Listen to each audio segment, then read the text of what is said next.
Then we'll move on to public hearings. The first is item 5A, 29 Pacific Avenue.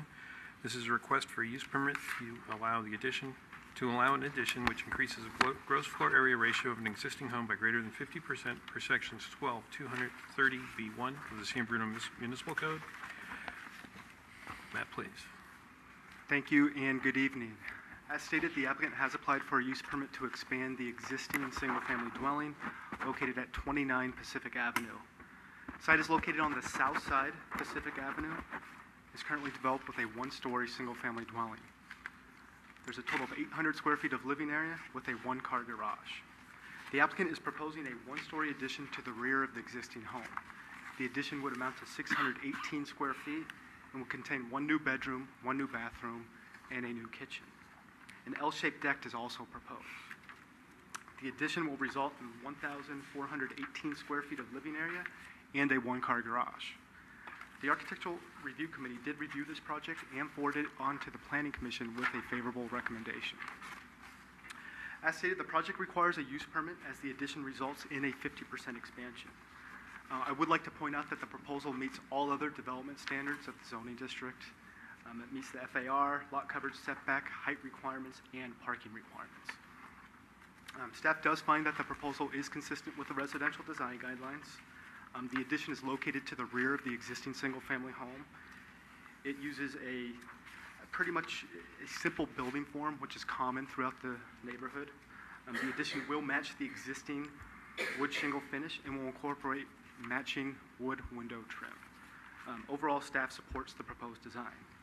Staff sent a courtesy notice and the required 300-foot legal notice. We did receive written comments from a resident at the Architectural Review Committee meeting. Those comments are included as Exhibit E within your staff report, which I'll highlight tonight. The very first comment from that concerned citizen was regarding the intended use of the property. There was questions whether this would be a multi-family structure or be used as a business. This property will function as a single-family dwelling, and I'd like to point out our standard condition of approval that we include, which is condition of approval number 6, which states that the resident shall be used only as a single-family residential dwelling unit. No portion of the residence shall be rented out as a secondary residential dwelling unit. Any attempt to construct an illegal dwelling unit will result in code enforcement action by the city. The resident also suggested that a street tree be installed. I would like to point out that we do include our standard condition of approval here, and that's condition number 17 within your staff report. Additionally, there was a question regarding construction hours, and this is also covered with one of our standard conditions of approval. That's condition of approval number 4. And lastly, the resident was concerned whether or not the property owner was going to install solar panels, as they have indicated that they will provide conduits for future panels. Additionally, there was a question whether the applicant had identified any specific space for the equipment associated with those solar panels. The applicant has indicated that they plan to do so in the future, not at this time. This does require a building permit, and the location of the associated equipment would be reviewed at the time of building permit submittal. Overall, staff is supportive of the proposal. We would recommend that the Planning Commission approve this use permit request, subject to findings of fact 1 through 7, and conditions of approval 1 through 26. I'd be happy to answer any questions that you have. Thank you. Thank you, Matt. Any questions for staff? Through the chair. Start on the end. Perry? You pointed out to me that the lot coverage is listed as 11% on page 3, but it's actually 44, is it?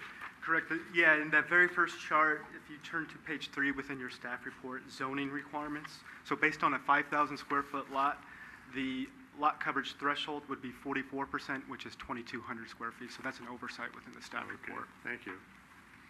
And when you were addressing Exhibit E, comments from the general public, is that what this last page is? Correct. That was provided by You said San Bruno resident made the comments? Correct.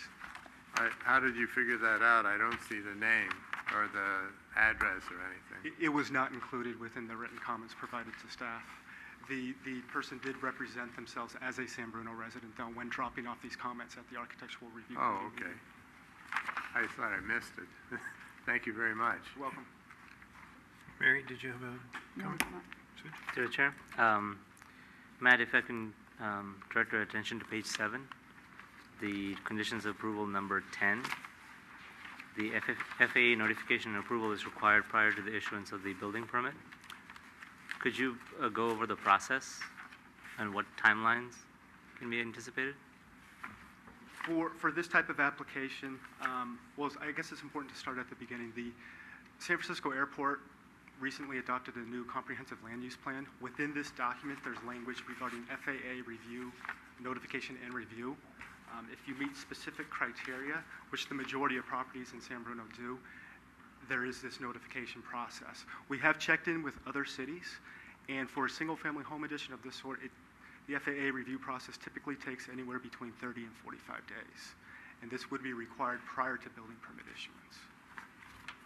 And is a planning commission approval required for that? No, planning commission approval is not required.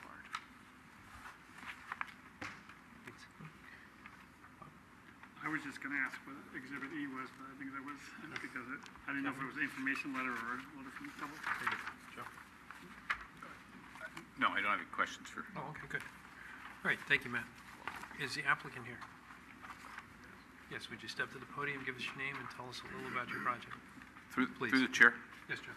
Can I ask that the microphones get increased a little bit? I'm having a hard time hearing what's going on. I thought that was me. I thought that was me.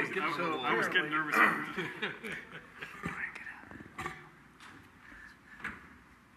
Please, go ahead. Good evening. My name is Juan Roman. I'm married to Lorena Segura, the owner of 29 Pacific. We're here to request the Planning Commission to grant us the permit to be able to make this addition. So me and my family can live comfortably. Right now, we sit in the living room and our elbows are in the kitchen. So we'd like to have a comfortable home. So that's the reason why we are requesting permission to make the addition to our home. Thank you. Any questions for the applicant? Okay, thank you very much. Thank you. So, anyone in the public want to comment on this one? No? Gone. Okay. We'll bring it back to the commission for comment, motion. Through the chair. Commissioner Peterson. I move the Planning Commission approve use permit 13-13 based on findings of fact 1 through 7 and conditions of approval 1 through 26. Second. Okay, we have a motion and a second. All those in favor? Aye. Any opposed? Any abstentions? Motion is approved. There's a 10-day appeal period. Congratulations. Thank you.